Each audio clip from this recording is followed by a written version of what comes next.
Hey everyone, welcome back. I think it's about time that we decided to blow something up, because what electronics video is fun without blowing something up? Today I'm going to talk about the capacitor. There's a lot of different uses and variety within capacitors, and sometimes they're a little more difficult to identify because there's so much variety. But here's a few of the more common ones and the more simple in construction ones. Starting with the most simple and usually the lowest capacitance, we have the ceramic capacitor. It's two plates of metal separated by a ceramic layer in between, which they call a dielectric. It's an insulation. The electrons will pile up on one of the plates when voltage is applied.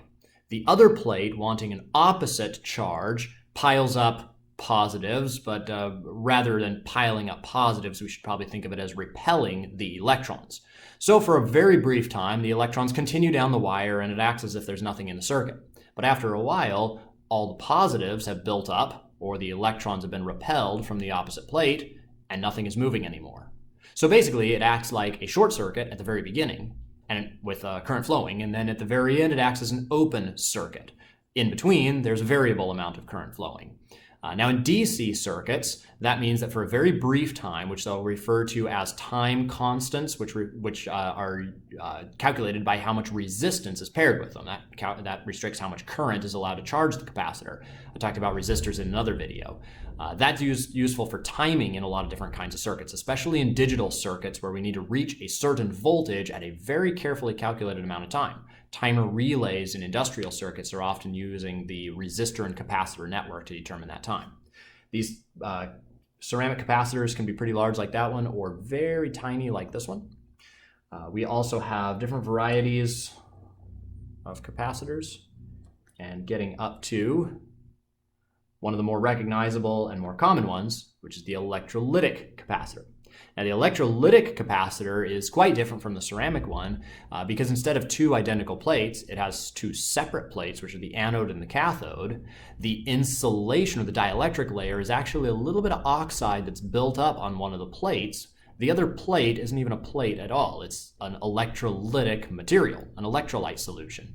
That means that it has to be plugged in a certain way into the circuit. You see on this one, there's a little stripe with dashes. Those are negative signs. That means that's the negative side of the capacitor. It must be plugged in correctly, polarized. The other ones are non-polarized. There's a wide variety of other kinds of capacitors. These are just some more electrolytics. They can come in all shapes, sizes, colors. So when we rate a capacitor, we rate it by the number of microfarads, or the amount of charge it can store, but we also rate it by the amount of voltage it can withstand. If we over voltage the capacitor, it can be very dangerous. I'm going to show that happening. Just a quick caution about it. Capacitors can be very dangerous if you either use too much voltage for the capacitor, or if it's a large value capacitor, or a large amount of capacitance that it can store. It can be very dangerous to you if you go start playing with it unless ensuring that it's fully discharged. We'll talk more about those in later videos, but I do just want to caution you that capacitors can be extremely dangerous if not used properly. I think from this video you're going to see a pretty extreme example of what happens when a capacitor explodes, and also this video has been slowed down, so what you're going to see is a pretty violent reaction, but this is much slower than it actually happens in real life, and it's still pretty fast. I couldn't slow it down really enough to show the actual bursting of the capacitor, but you'll begin to see a little bit of a bulge on the side, and then the capacitor will blow up. So this is what a capacitor looks like when it explodes.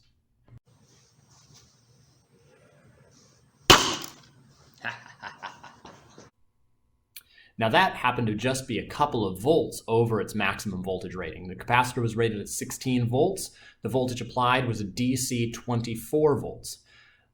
There's a lot of uses for a capacitor, and I'll just briefly list a couple here, and I'll get into those more in depth in other videos. One of the uses of it is for timing in a digital circuit. I said that when we pair it with a resistor, we can control how fast it fills, or how fast it develops a voltage. If we can control how fast it develops the voltage, we can then use it to customize how fast we're delivering a signal to a digital circuit. Often used in timing, timer relays in industrial systems. Those use capacitor resistor networks to control timing. They're also used to allow a variable amount of resistance to build up in AC circuits.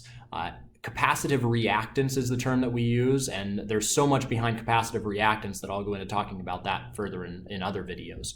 Capacitive reactance, by changing a resistance with different frequencies, can also be used in audio and filter type circuits to kind of customize what frequencies we're sending higher and lower voltages out at. So we can kind of think about those as the audio controls on a signal, on an audio device. Like your highs, mids, and lows that you can customize on your car stereo or on an audio mixer board. We can use capacitors and resistor networks to control what frequencies allow which voltages to pass through.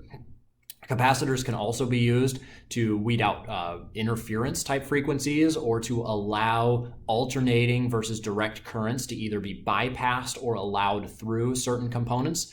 That can be really common in amplifiers, small circuit digital amplifiers, where we need to allow a voltage of an AC signal, like an audio signal, to pass through an amplifier, but a constant level voltage that's used to effectively turn on or bias the transistor is not supposed to be allowed through. So we can use it to separate those two kinds of signals.